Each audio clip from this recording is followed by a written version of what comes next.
گھر کے اندر اگر وہ خود آباد ہو جائے اور رہائش رکھ لے تو پھر اللہ اس گھر کو سانپوں سے، بچھوؤں سے، حشرات سے، درندوں سے اور جانوروں سے اللہ اس مکان کو محفوظ فرماتا ہے کہ کوئی بھی سانپ آپ کے گھر میں داخل نہیں ہو رہا، کوئی بھی بچھو آپ کے گھر میں داخل نہیں ہو رہا۔ اگر ایسی باتوں کو قطاروں کی قطاریں جو ہے وہ آپ کے گھروں کے اندر داخل ہونی شروع ہو جائے، لیکن اللہ نے چونکہ انسان کو اشرف المخلوقات بنایا ہے اور اسے اپنا نائب اور خلیفہ بنا کے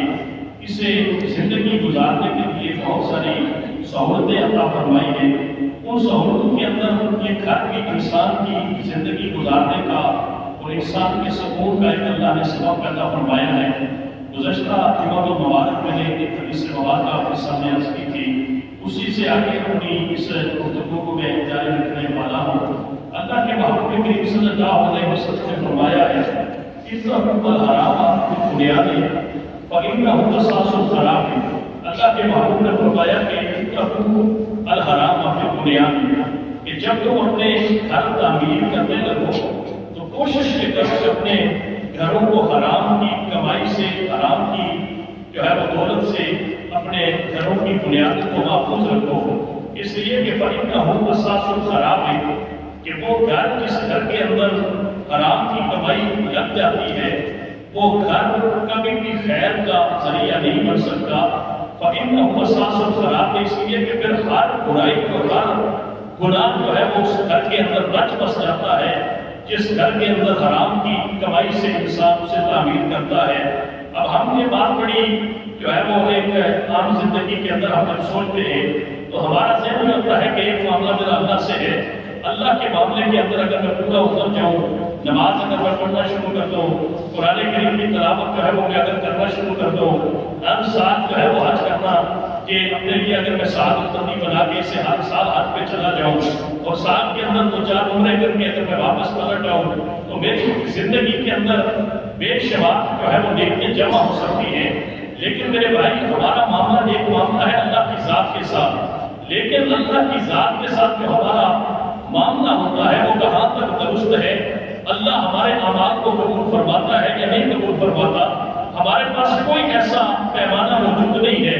کہ جس پیمانے سے ہم یہ جان سکیں کہ میں جو عبادت کر رہا ہوں، ریاضت کر رہا ہوں، اللہ کی بارگاہ کے اندر جو اپنی حاضریاں دیتا ہوں، واجب ترین حاضریوں کو قبول بھی فرماتا ہے یا قبول نہیں فرماتا۔ میں جس طرح گزشتہ جمعہ مبارک کی عرض کر رہا تھا کہ اللہ کے محبوب کریم کی حدیث مبارکہ ہے کہ جو شخص حرام کا ایک لقمہ بھی کھا کے اللہ کی بارگاہ کے اندر اگر وہ 40 دن بھی نمازیں پڑھتا رہے تو وہ ایک حرام کا لقمہ اللہ اس کے درمیان اتنا بڑا حجاب پیدا کر دیتا ہے، اتنی بڑی رکاوٹ کھڑی کر دیتا ہے کہ بندہ اگر ایک حرام کا لقمہ کھا کے جسم میں لباس حرام کا پہن کے اگر اللہ کی بارگاہ کے اندر 40 دن بھی نمازیں پڑھتا رہے تو رب کائنات اس کی ایک نماز کو بھی قبول نہیں فرماتا۔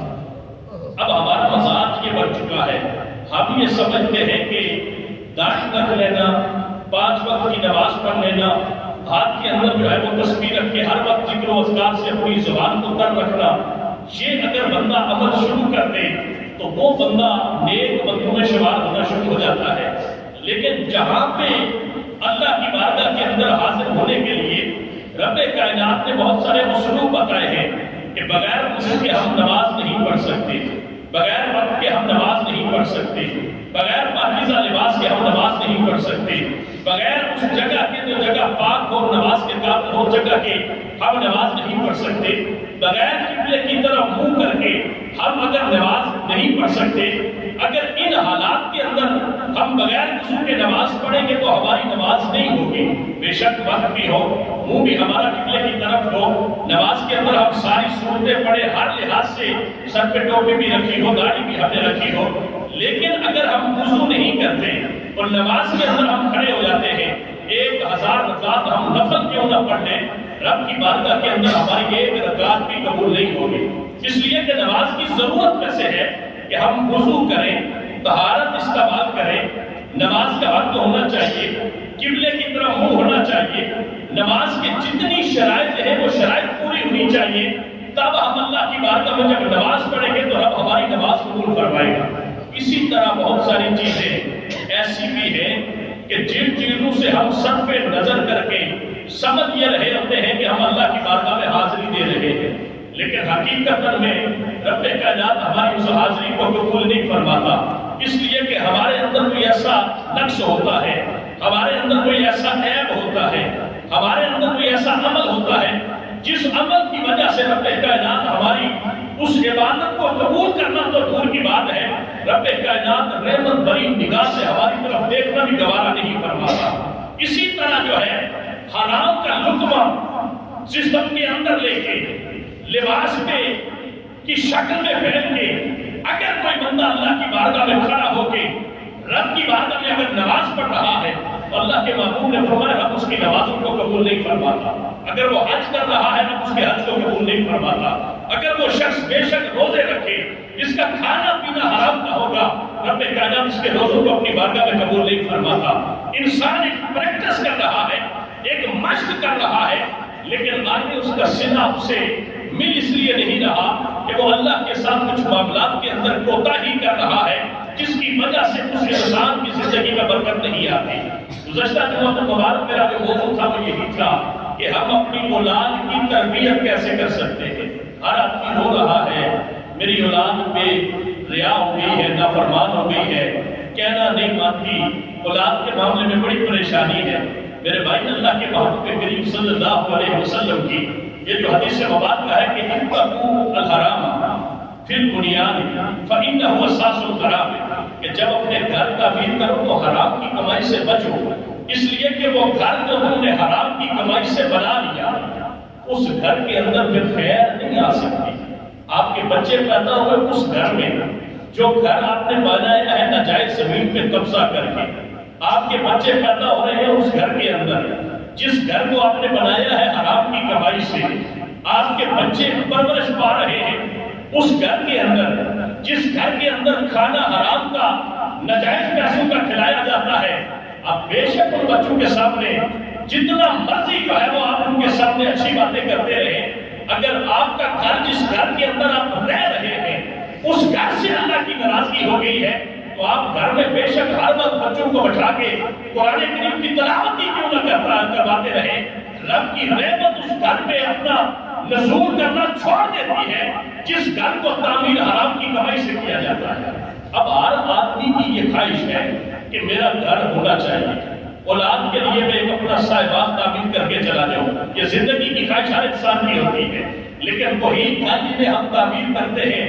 حرام اور حلال کے ساتھوں کو توڑ کے ہم جو ہے وہ جن کو تعمیر کرتے ہیں، بعد میں وہی گھر ہمارے بجائے اس کے کہ ہمیں سکون عطا فرمائے وہ گھر ہماری بے سکونی کا ذریعہ بن جاتے ہیں، اور گھروں سے ہمیں نفرت ہونا شروع ہو جاتی ہے، اور گھروں کے اندر خودکشیاں شروع ہو جاتی ہیں، اور گھروں کے اندر بدامنی کا ماحول پیدا ہو جاتا ہے، اور گھروں کے اندر لڑائی اور جھگڑے شروع ہو جاتے ہیں۔ انسان بظاہر ایک عالی شان محل کے اندر بیٹھا ہوتا ہے لیکن اس کے دل کی دنیا اجڑ جاتی ہے اور وہ ایک ویرانے میں اپنے آپ کو محسوس کر کے اپنی دنیا کو بجھا ہوا محسوس کرتا ہے۔ اگر وہ حقیقت حال کو دیکھے تو اللہ کے محبوب نے آج سے 1400 سال پہلے انسان کو اشارہ کر کے بتا دیا تھا کہ اگر یہ تو چاہتا ہے کہ رب کے ساتھ تیری رحمت کا سلسلہ چلتا رہے تو پھر اپنے گھر کی بنیادوں کے اندر، اپنے گھر کی تعمیر کے اندر کہیں حرام کو داخل نہ ہونے دینا، اس لیے کہ جب حرام داخل ہو جائے تو پھر ہر برائی اس گھر کے اندر آنا شروع ہو جاتی ہے۔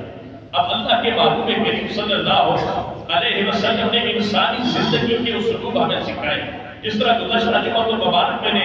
کئی احادیث مبارکہ آپ کے سامنے جو ہے وہ بیان کی ہے۔ اب آج ماحول کیا بن چکا ہے، ہم شادی کے حوالے سے رشتے تلاش کرتے ہیں، میں نے بیٹی وہاں دینی ہے، بچے کی شادی وہاں سے کرنی ہے، اگر کوئی مالدار رشتہ مل جائے، اگر کوئی خوبصورت عورت مل جائے، اپنی بھی اپنے بچوں کی شادیاں وہاں سے کروانی ہے۔ لیکن اللہ کے محبوب کریم نے ہمیں کیا نظام عطا فرمایا؟ اللہ کے محبوب نے فرمایا لا تزوجوا النساء بحسنہن، کہ صرف عورت کا حسن دیکھ کے اس سے نکاح نہ کرو، عسیٰ حسنہن ان تطغیہن، قریب ہے کہ کہیں اس کا حسن اسے سرکش نہ بنا دے،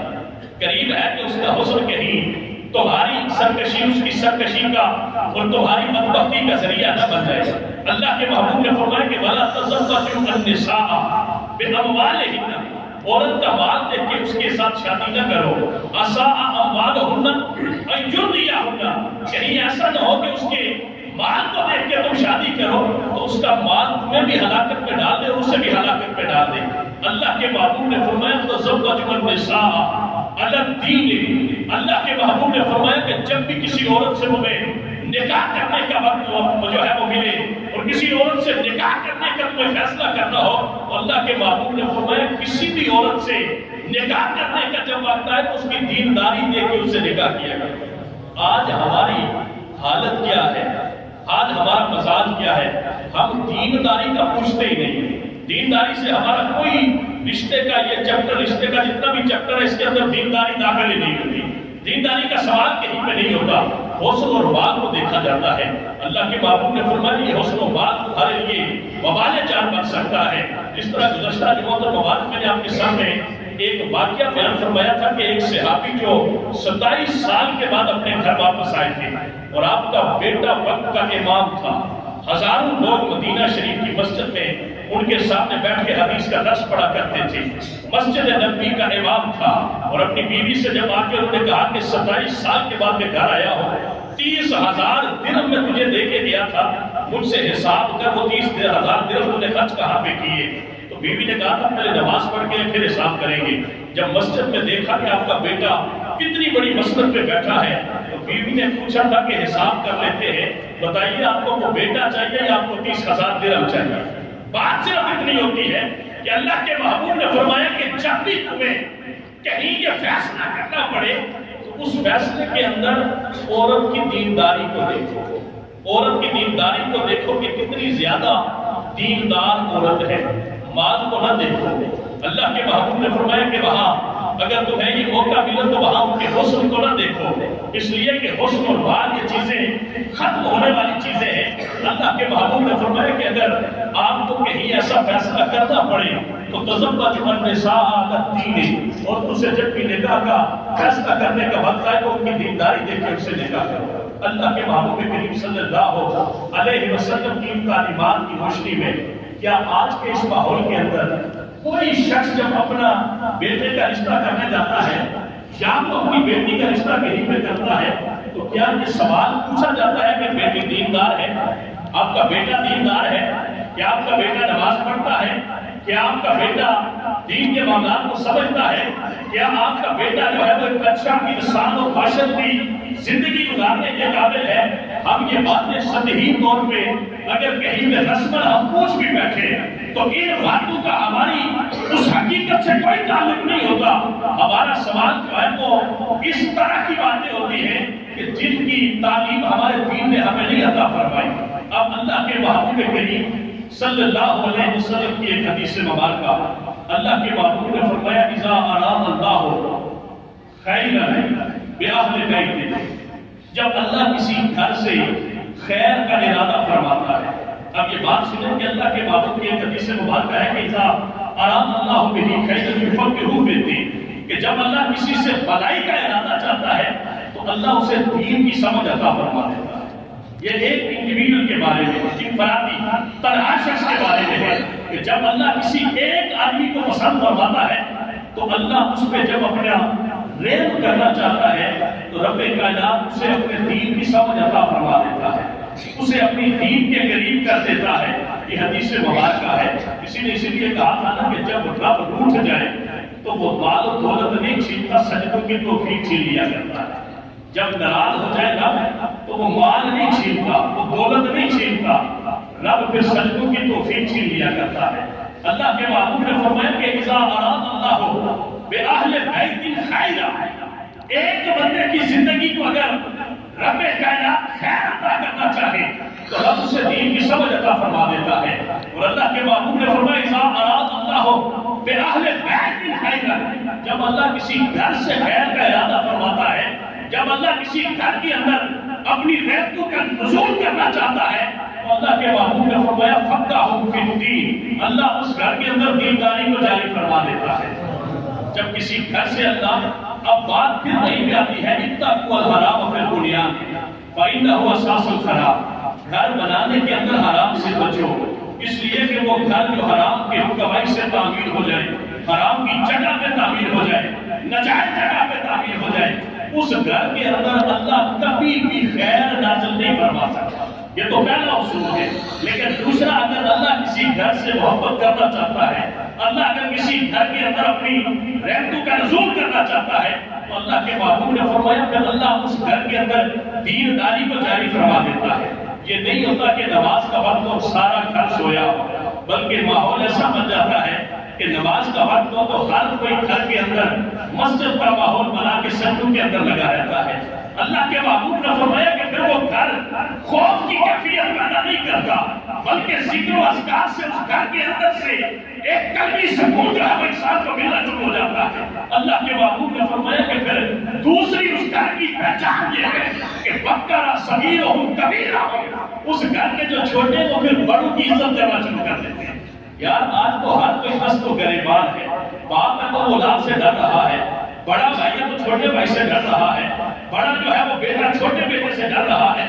یہ پورے گھر کا ایک ماحول بن چکا ہے۔ یہ کہانی ہے، یہ قصہ ہے، کوئی مانے یا نہ مانے یہ درد ہے۔ اللہ کے محبوب نے فرمایا کہ جب اللہ کسی گھر کے اندر دینداری کو نازل کرتا ہے تو پھر وہاں پہ عمل کیا شروع ہوتا ہے، اس گھر کا ماحول کیسا بن جاتا ہے۔ بکرا صغیرہم کبیرہم، اس گھر کا جو چھوٹا تھا وہ بڑے کا عدب کرنا شروع کر دیتا ہے، اس کے دل میں اس کی توقیر پیدا ہو جاتی ہے۔ اللہ کے محبوب نے فرمایا کہ پھر رزقہم الرزق فی معیشتہم والکسب فی نفقاتہم، اللہ ان کی معیشت کے اندر آسانیاں پیدا کر دیتا ہے اور ان کے رزق میں اللہ میانہ روی کو پیدا فرما دیتا ہے۔ یہ اللہ کے محبوب نے کیا فرمایا ہے کہ اللہ جب کسی گھر کے اندر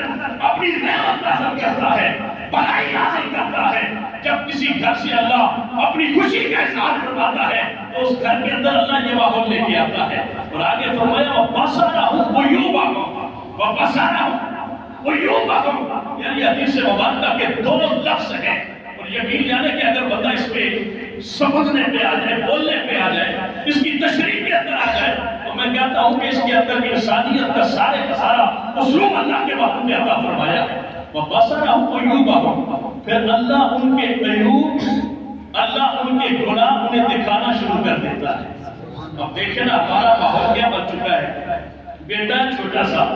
باہر کسی کو گالیاں نکال کے آئے، پیچھے سے ایک سفید ریش بزرگ آ جائے، دروازے پہ دستک دے کے کہیں کہ آپ کے بیٹے نے مجھے گالیاں نکالی، تو آگے سے پتہ ہوتا کیا ہے، اس بیٹے کی ماں جو ہے وہ شروع ہو جاتی ہے، تیری ضرورت کیسے ہوئی، تو نے بدتمیزی کی ہوگی، تب میرا بیٹا تو گالیاں نہیں نکالتا، میرا بیٹا تو ایسا نہیں ہے۔ یعنی ایک بابا کے میرے گھر کے اندر میرے بیٹے کی برائی بیان کرتا ہے کہ تیرے بیٹے کے اندر یہ عیب ہے، تیری بیٹی کے اندر یہ عیب ہے، تیرے بھائی کے اندر یہ عیب ہے۔ میں بجائے اس کے کہ وہ عیب مجھے نظر آئے، وہ عیب نظر نہیں آتا۔ رب جب کسی سے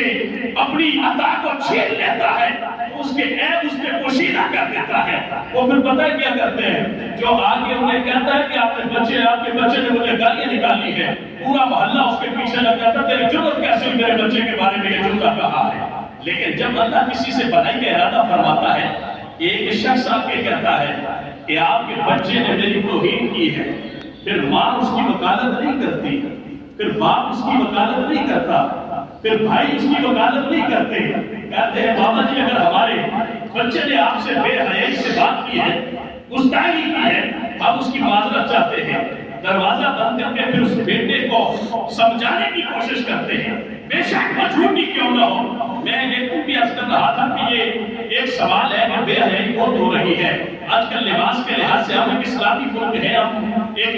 جو ہے وہ اپنی روایات رکھتے ہیں، ہماری زندگی گزارنے کے کچھ ہمارے اسلوب ہیں۔ میں ایک بات یہ کر رہا تھا کہ یہ جتنی عورتیں ہیں یہ باہر اس ماحول میں نکلتی ہیں، سوال صرف اتنا ہے کہ کیا ان کے گھر باپ نہیں ہے، کیا ان کا بھائی ان کے گھر میں موجود نہیں ہے، کیا ان کا کوئی رشتہ دار جس گھر سے یہ نکلتی ہے، کیا ان کا کوئی بھائی کوئی باپ یا یہ کسی کے گھر سے تو نکلتی ہوگی، یہ کوئی جنگلی مخلوق تو ہے نہیں کہ کسی جنگل سے اٹھی ہو، ٹراؤزر پہنا ہو اور برانا جسم لے کے بازاروں کے اندر گھومنے شروع ہو جائے۔ نہیں نہیں، یہ تو ایک سوشل لائف ہے، ایک معاشرتی جانور ہے، اس کا باپ بھی ہوگا، اس کا بھائی بھی ہوگا، اس کی شاید بیٹے بھی اولاد بھی ہو اس کی، لیکن جب وہ برانا حالت کے اندر گھر سے نکل رہی ہوتی ہے اس کے باپ کے اوپر رب اس کے عیب کو پوشیدہ کر دیتا ہے، اس کے بھائی کے اوپر رب اس کے عیب کو پوشیدہ کر دیتا ہے، وہ آنکھوں سے دیکھ رہا ہوتا ہے لیکن اسے وہ عیب دکھائی نہیں دے رہا ہوتا۔ لیکن دوسری طرف یہ ہوتا ہے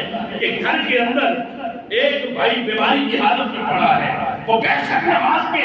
بالکل اس حالت میں ہے کہ اس کی کیفیت اس طرح کی نہیں ہے، لیکن پورے گھر کے اندر اسے ہر کوئی کہتا ہے تو نماز کیوں نہیں پڑھ رہا؟ گھر کے اندر ماحول ایسا بن چکا ہے کہ ایک ایسا ہے جو گھر کے اندر بے حیائی کا چھوٹا سا عمل کرتا ہے، پورا گھر اس کے اوپر حملہ کر دیتا ہے۔ ماں کہتی ہے یہ تم نے کیا کام کر دیا، بھائی کہتا ہے تم نے یہ کیا کام کر دیا، باپ کہتا ہے تم نے یہ کیا کام کر دیا۔ اللہ کے محبوب نے فرمایا رب جب کسی سے بھلائی کا ارادہ فرماتا ہے اللہ اس گھر کے اندر ان لوگوں کے عیب ظاہر فرما دیتا ہے، ان کے سامنے ظاہر فرما دیتا ہے۔ لیکن جب اللہ کسی سے ناراضگی کا اظہار فرماتا ہے وہ بندہ بڑے بڑے عیب کر رہا ہوتا ہے لیکن اسے وہ عیب دکھائی دے نہیں رہا ہوتا۔ یہ اللہ کی مار ہے، یہ اللہ کی ناراضگی ہے۔ آج دیکھیں کہ دینداری کی بات جب شروع ہو جائے کسی گھر کے اندر ہو، کسی جگہ پہ ہو، کسی جگہ سے بھی ہو، تو لوگ دینداری کی بات کو بڑی عجیب سی سوچ میں جو ہے اسے قبول کرتے ہیں۔ اللہ کے محبوب کریم صلی اللہ علیہ وسلم نے فرمایا ان الاسلام بدا غریبا، ان الاسلام بدا غریبا سیعود کما بدا غریبا۔ اللہ کے محبوب نے فرمایا کہ اسلام شروع ہوا تھا تو عجیب تھا، لوگ اسے بڑا جو ہے وہ اجنبی سمجھتے تھے، کسی کے سامنے دین کی بات کی جائے وہ اجنبی سمجھتا تھا کہ کہاں سے نیا دین آ گیا، کہ کہاں دین کی باتیں شروع ہو گئی، کہاں سے نیا خدا آیا، کہاں سے نئی کتاب آئی۔ اللہ کے محبوب نے فرمایا کہ یہ اسلام جب چلا تھا تو اس وقت بھی اجنبیت کی حالت میں چلا تھا۔ اللہ کے محبوب نے فرمایا سیعود کما بدا غریبا، ایک وقت ایسا آئے گا کہ یہ پھر جو ہے وہ اسی اجنبیت کے ماحول میں چلا جائے گا۔ بظاہر بندہ ہوگا مسلمان لیکن اسلام کو وہ اجنبی سمجھے گا، دین کو وہ اجنبی سمجھے گا۔ اللہ کے محبوب نے فرمایا فطوبى للغرباء، ان لوگوں کو خوشخبریاں ہو جو اس حالت اجنبیت کے اندر میرے دین کو قبول فرمائیں گے، میرے دین کو قبول فرمائیں گے۔ یہ اللہ کے محبوب کی واضح حدیث مبارکہ ہے۔ آج ہم جس ماحول کے اندر رہتے ہیں، جس معاشرے کے اندر رہتے ہیں، ہمارے اوپر کھول اسلام کا چڑھا ہے لیکن اندر سے ہماری دنیا کوئی اور ہے۔ ہم نماز اللہ کی پڑھ رہے ہیں لیکن حقیقت میں ہمارے سجدوں کے سامنے کچھ اور خواہشات اور تمنائیں ہوتی ہے۔ اللہ کے محبوب کی وہ واضح حدیث مبارکہ ہے۔ اللہ کے محبوب نے فرمایا کوئی بات کے نکاح کرنے کی جب بات آئے تو کیسی عورتوں کا انتخاب کرو۔ اللہ کے محبوب نے فرمایا زوجۃ مؤمنۃ تعین احدکم علی امور الاخرہ، اگر اللہ تمہیں نیک بیوی عطا فرما دے تو وہ تمہارے دنیاوی معاملات میں بھی تمہاری مددگار بن جایا کرتی ہے، دنیاوی معاملات میں بھی، آخرت کے معاملات میں بھی مددگار بن جایا کرتی ہے۔ اس لیے اللہ کی بارگاہ میں ہم یہ دعا کر سکتے ہیں کہ مالک کے کائنات ہمارے اندر اسلام کو اجنبی نہ رہنے دے۔ یہ نہیں ہو سکتا کہ میرے گھر اسلام آئے اور اسے پہچان نہ سکو۔ آج دیکھیں نا لوگ ایسی مطلب داڑھی سے مذاق ہو رہا ہے، گفتگو کے اندر مذاق ہو رہا ہے، میڈیا سوشل میڈیا کے اندر آپ دیکھیں کہ اسلام سے اس طرح کی اجنبیت محسوس ہوتی ہے، اور جو بندہ اسلام پسند ہوتا ہے اسے اتنا اجنبی ماحول کے اندر رکھا جاتا ہے، معاشرے کے اندر جو اسلام پسند ہو جائے اسے اتنا اجنبی سمجھا جاتا ہے۔ یہ در حقیقت میں اللہ کے محبوب کریم کا وہ زمانہ، اللہ کے محبوب نے جسے ہمارے سامنے کیا فرمایا تھا کہ جب اسلام اس ماحول میں آ جائے تو اس کے ساتھ جو لپٹ جائے گا رب کائنات اس کے لیے بشارتیں بیان فرماتا ہے۔ وہ لوگ دنیا میں بھی اللہ انہیں سرخروئی عطا فرمائے گا اور قیامت میں بھی اللہ انہیں سرخروئی عطا فرمائے گا۔ اس لیے دین پہ عمل کرنے سے بندے کی زندگی میں بہاریں آتی ہیں، چمن اجڑا نہیں کرتے۔ دین پہ عمل کرنے سے رب انسان کی زندگی میں سکون عطا فرماتا ہے، بے سکونیاں نہیں ملا کرتی۔ رب کی بارگاہ میں دعا ہے کہ اللہ ہم سب کو اپنے سچے اور سچے دین کو سمجھ کے اس پہ عمل پیرا ہونے کے اللہ توفیق عطا فرمائے، اور زندگی کے اندر اللہ ہمیں ایسی خیر عطا فرمائے کہ جس کا صلہ آخرت میں ہمیں دیکھنا نصیب ہو۔ وآخر دعوانا الحمدللہ رب العالمین۔